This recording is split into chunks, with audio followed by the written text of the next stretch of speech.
शुरुआत करेंगे। बर्फ से लदे पहाड़ भला किसे नहीं लुभाते और ऊंचाई पर बने ग्लेशियर जो सबकी प्यास बुझाते हैं। ऐसा ही एक ग्लेशियर है पिंडारी ग्लेशियर, जो सभी प्रकार और मौसमों के ट्रैकर्स के लिए आसानी से सुलभ रहता है, जहां नौसिखिए भी ट्रैकिंग कर सकते हैं। पिंडारी तक जाना बेहद रोमांचकारी होता है, लेकिन अब ये रोमांच से भरा पिंडारी खतरे में है। देखिए खास पेशकश, संकट में पिंडारी।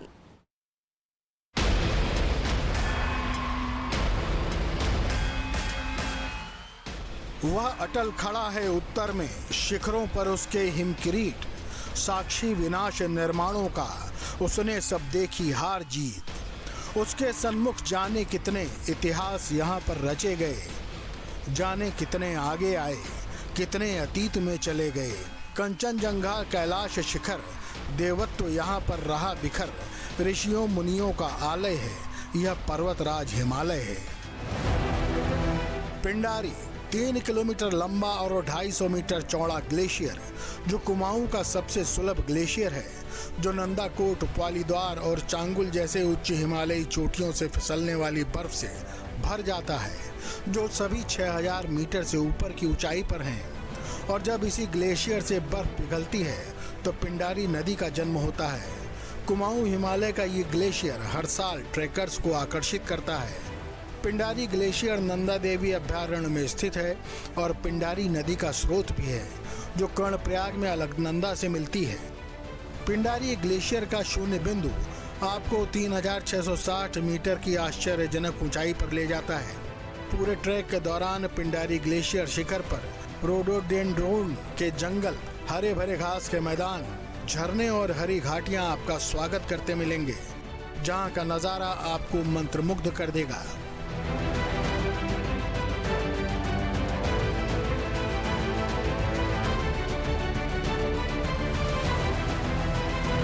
लेकिन अफसोस कि ये सारी खूबसूरती अब संकट में है और जानकार बता रहे हैं कि पहाड़ों पर बढ़ते मानव दखल के कारण ग्लेशियर अब आधा किलोमीटर पीछे खिसक चुका है।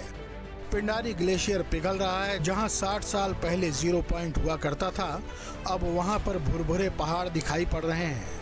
11 बार पिंडारी ग्लेशियर की यात्रा कर चुके राज्य वन्यजीव परिषद के सदस्य पद्मश्री अनूप साह ग्लोबल वार्मिंग के कारण हो रहे बदलाव से चिंतित हैं। तो मैं कह सकता हूं कि आधे किलोमीटर से ज़्यादा, जहां तक मेरी मेमोरी है, तो ये ग्लेशियर रिसीड किया है। और ग्लेशियर में भी जब आप देखें, उसका परिदृश्य बिल्कुल बदला हुआ है। आधे से ज़्यादा उसमें बर्फ़ गल दी, बर्फ़ का वॉल्यूम कम हो गया है। और हमने 94 में ट्रेल्स पास क्रॉस किया था, उसमें हम एक ऊपर तख्ता कैंप है, वहाँ से नंदाखाट की तरफ गए थे, ग्लेशियर के ऊपर से हमने पार किया था। सुना वो लास्ट रास्ता अब यूज में होता ही नहीं, इतना खराब हो गया है ग्लेशियर कि वहां से आप जा ही नहीं सकते हैं। उसमें क्रिवेसेस खुल गई हैं, सीरैक्स हो गए हैं। पिंडारी के रास्ते में पड़ने वाले आकर्षक जल स्रोत वाकई बहुत आनंददायक हैं। लकड़ी के पुलों को पार करते हुए झरनों को देखना निश्चित रूप से आंखों को सुकून देने वाला होता है। छोटी छोटी नदियों और नालों को पार करना इस ट्रैक को काफी रोमांचकारी बनाता है। लेकिन पिंडारी में अब हो रहा ये बदलाव क्या पहली बार हो रहा है? क्या इससे पहले कभी यहाँ हिमखंड पिघलते नहीं थे? क्या पहली बार पिंडारी पिघल रहा है? इसके पिघलने से ही तो पिंडारी नदी का निर्माण होता है। सिर्फ पिंडारी में ही ये बदलाव हो रहे हैं या कहीं और भी इस तरह के ग्लेशियर पिघल रहे हैं? वैज्ञानिकों का मानना है कि इसे रोका नहीं जा सकता, ये नेचुरल है। इस प्रोसेस को बस हल्का किया जा सकता है। कई ग्लेशियर ऐसे हैं जो तेजी से पिघल रहे हैं, इनका पिघलना आने वाले वक्त में खतरनाक हो सकता है।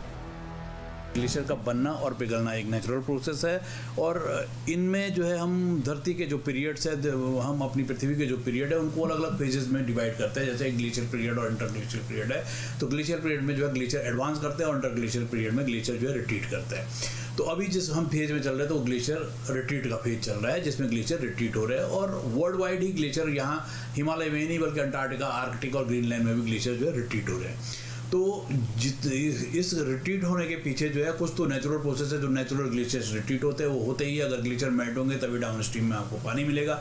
लेकिन कुछ थोड़ा सा ह्यूमन इंटरवेंशन भी इसके अंदर है, जिसकी वजह से जो है ग्लेशियर का थोड़ा सा रेट एडवांस हुआ है। ये हमारे जो है ग्रीन हाउस गैसेस उत्सर्जन और ऐसे करके जो है बहुत सारे जो पॉल्यूटेंट्स और ये सब चीज़ें जो एटमॉस्फेयर में है वो आपके एटमॉस्फेयर का जो है टेम्परेचर जो है ग्लोबल टेम्परेचर को इंक्रीज करती है, जिसकी वजह से जो है ग्लेशियर्स जो है मेल्ट हो रहे हैं। उत्तराखंड में कई ग्लेशियर तेजी से पिघल रहे हैं, लेकिन ताज़ा मामला पिंडारी ग्लेशियर का है जो लगभग आधा किलोमीटर तक पिघल चुका है।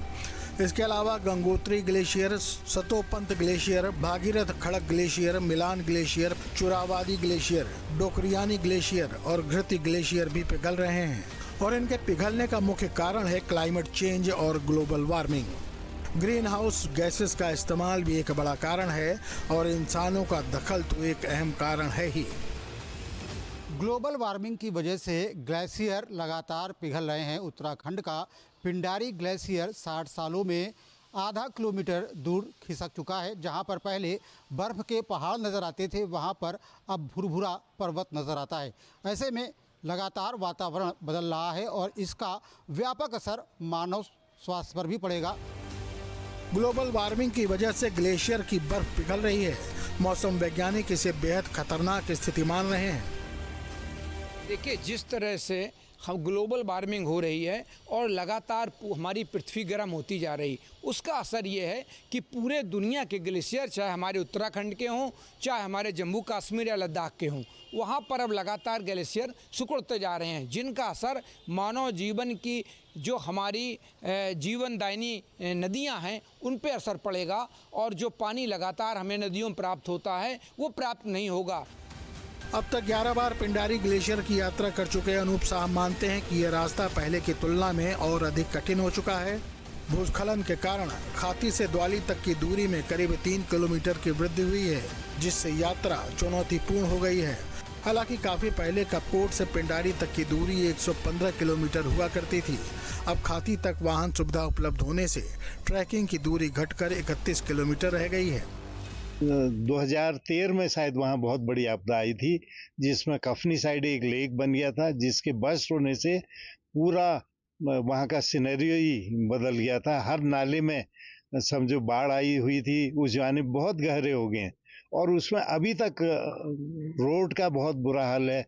जहाँ जैसे खाती से द्वाली तक की जो डिस्टेंस थी हार्डली 12 किलोमीटर थी, वो 16 किलोमीटर से ज़्यादा हो गई और कभी पहाड़ के नीचे उतरना पड़ता है, नदी के तल में कभी ऊपर चढ़ना पड़ता है और बहुत कष्टकारी रास्ता है। और आपको ताजुब होगा कि कफनी अभी तक नहीं खुला हुआ है, 2013 से वो अभी तक बंद है और ऐसे सुंदरडूंगा का रास्ता भी काफ़ी खराब हो गया। तो एक युद्ध स्तर पर काम करने की ज़रूरत है। उत्तराखंड के बागेश्वर में स्थित पिंडारी ग्लेशियर ट्रैकिंग के लिए प्रसिद्ध है। ग्लेशियर तक पहुंचने का रास्ता सौंग लोहार खेत गांव से होकर धाकुरी दर्रे को पार करके खाती गांव, द्वाली, फुरकिया और अंत में 0 पॉइंट पिंडार तक जाता है। हालांकि ज़्यादातर मार्ग पिंडारी नदी के किनारे हैं। पहले तो खाती हुआ, फिर उसके बाद हम लोग पहले खाती से जब रास्ता लगते हैं तो हमारा पहला पड़ाव हमारा छरखोला रहता है सर, जो 5 किलोमीटर के दायरे में आता है। अच्छा। तो वहाँ पे छोटा मोटा ढाबा मिलता है। अच्छा, उसके बाद सीधे द्वाली का रहता है सर। द्वाली में TRC हो गया, निगम हो गया, ये सारी फैसिलिटीज़ वहाँ पे हैं। अच्छा। और वहाँ पे रूम्स की फैसिलिटीज़ भी रहती हैं। उसके बाद द्वाली में स्टे करने के बाद हम लोग दूसरे दिन सुबह मॉर्निंग रवाना होते हैं 5 बजे। उसके बाद हम लोग जाते हैं सीधे फुरकिया। अगर हम टाइम पे पहुंचते हैं, हमारे पास गेस्ट अगर ठीक ठाक होता है तो हम इजीली पिंडारी भी क्रॉस कर सकते हैं, पर डिपेंड करता है कि चलने पर सर। जानकार मानते हैं कि पिंडारी में पहले के मुकाबले कीड़ा जड़ी पर भी असर पड़ा है। पहले यहाँ के गांव वाले करीब 12 किलो तक कीड़ा जड़ी इकट्ठा कर लेते थे। इस कीड़ा जड़ी का इस्तेमाल अस्थमा, ऊर्जा वृद्धि और कैंसर जैसी बीमारियों के इलाज में होता है। लेकिन ग्लोबल वार्मिंग के चलते अब मुश्किल से 2-3 किलो जड़ी ही मिल पाती है, जिसे नेपाल के रास्ते चीन भेज दिया जाता है। इस पर साइंटिफिक स्टडी की जरूरत भी है। पहले वो बताते कि 10-12 किलो तक हमारे गांव के लोग, करीब 70-80 लोग जाते थे, 10-12 किलो तक कीड़ा जड़ी वहां से कलेक्ट होती थी। और पिछले समझो 2021 से तो वो 3-3.5 किलो में आ गए थे। तो आजकल ये स्थिति है 1.5-2 किलो से ज़्यादा कलेक्ट नहीं हो रही। उसका रीज़न ये है कि हमारी कोई साइंटिफिक स्टडी नहीं है। उसको कितनी मात्रा में कैसे निकाला जाए, क्या जाए, तो और जितना भी है उसमें बाहर से लोग आके उसको समझो दूसरे देशों को जा रही, खासकर चीन को नेपाल के रास्ते जा रही है। क्या वो दवाइयाँ जो वहाँ बन रही हैं हमारे वहाँ नहीं बन सकती? सिर्फ वनस्पतियों पर ही नहीं, ग्लेशियर के पीछे खिसकने का असर वन्य जीव जंतुओं पर भी पड़ रहा है। क्षेत्र में दिखने वाले थार, भरल, सांभर, घुरड़, काकड़, सटायर, ट्रेंगोपान, मोनाल, पहाड़ी तीतर और सालम पंजा, सालम मिस्री, अतीस और कुटकी जैसे जीवों का दिखना अब दुर्लभ हो गया है। हिम तेंदुआ जैसे जानवर भेड़ों और पालतू जानवरों को निशाना बना रहे हैं। वाइल्ड लाइफ की दृष्टि से वो बहुत रिच एरिया है। वहाँ थार है, भरल है।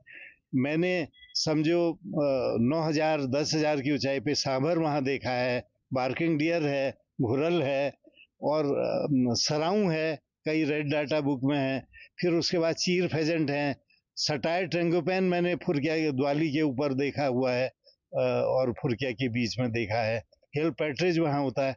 अब क्या मतलब कि और नहीं भी होंगे, 200 तरह के पक्षी होंगे, तो उनकी लिस्टिंग जरूरी है। फॉरेस्ट विभाग 100 रुपए तो टूरिस्ट से लेता है, लेकिन उसकी एवज में क्या दे रहा है? आप लिटरेचर प्रोड्यूस करिए, वहाँ के वाइल्ड लाइफ के बारे में जानकारी चाहिए, बर्ड वॉचिंग कैंप आप वहाँ पे करिए, लोगों को बुलाइए। पिंडारी ग्लेशियर के ट्रैक के दौरान विचित्र हिमालयी गांव से गुजरना और ग्रामीणों की जीवन शैली को जानने समझने का मौका मिलता है। छोटे छोटे नालों को पुल पार कर गुजरना रोमांच भरता है, लेकिन इस रोमांच की कीमत भी हमको चुकानी पड़ रही है। ग्लेशियर तक बढ़ती लोगों की भीड़ यहाँ के वातावरण को प्रभावित कर रही है। आखिर इसको तबाही से रोकने के लिए क्या करना होगा? ये सरकारें जो कर रही हैं, लेकिन इसके लिए इंडिविजुअल रूप से हमें जागरूक होना पड़ेगा। जो हमारी अगली पीढ़ी आ रही है उसको हमें ये कल्चर डेवलप करना होगा कि हमें किसी तरह पृथ्वी का तापमान कम करना है। हमको धीमे धीमे एयर कंडीशनड बड़ी बड़ी गाड़ियाँ ये सारी बंद करनी पड़ेंगी और सौर ऊर्जा पर जाना पड़ेगा, बैटरी वाली गाड़ियों पे जाना पड़ेगा। और जो एक शहरों में लोग लाखों लोग बस जाते हैं उसको भी विस्थापन करके अलग अलग ले जाना पड़ेगा। हरे पेड़ लगाने पड़ेंगे। ये सारी चीज़ें इंडिविजुअल रूप से करनी पड़ेंगी, क्योंकि सरकारें इस पर बहुत अधिक काम नहीं कर सकती। लेकिन क्या इतना जान लेने भर से ग्लोबल वार्मिंग थम जाएगी? आखिर अगली पीढ़ी को हम क्या देकर जाने वाले हैं, ये भी जानना जरूरी है कि अगर हम अब न चेते तो क्या होगा। सिर्फ पिंडारी ग्लेशियर ही नहीं बल्कि बहुत कुछ तबाह हो जाएगा। देखिए, जिस तरह से ग्लेशियर पिघल रहे हैं, समुद्र का पानी बढ़ रहा है, तो जितने वैज्ञानिक है दुनिया के, उनका कहना है कि 2050 में समुद्र किनारे बसे हुए जितने बड़े शहर हैं सारे पानी में डूब जाएंगे। और इसके बाद विस्थापन की समस्या सबसे बड़ी आएगी, क्योंकि जो भी समुद्र किनारे बड़े बड़े मेट्रोपॉलिटन सिटी बसे हुए हैं उनमें करोड़ों की जनसंख्या रहती है, वो हम कहाँ ले जाएंगे। इसके साथ ही जो हमारा बड़े बड़े शहरों में जो बिजनेस के हैं तमाम हमारे, वो पे असर पड़ेगा। तो पूरी दुनिया इस, और आप देखिए पूरी दुनिया में आप देखिए, अब की बार हरिद्वार में एक ट्रेन की पटरी भी दिखाई पड़ी है। पानी सूख जाने से वो 200-300 साल पुरानी ट्रेन की पटरी भी निकल आई है। पिंडारी के स्थानीय लोगों के मुताबिक इस स्थान का नाम महाभारत के पांडवों के नाम पर रखा गया है, जिन्होंने इस स्थान पर अपना पिंडदान पूरा किया था और उन्होंने स्वर्ग की यात्रा जारी रखी थी।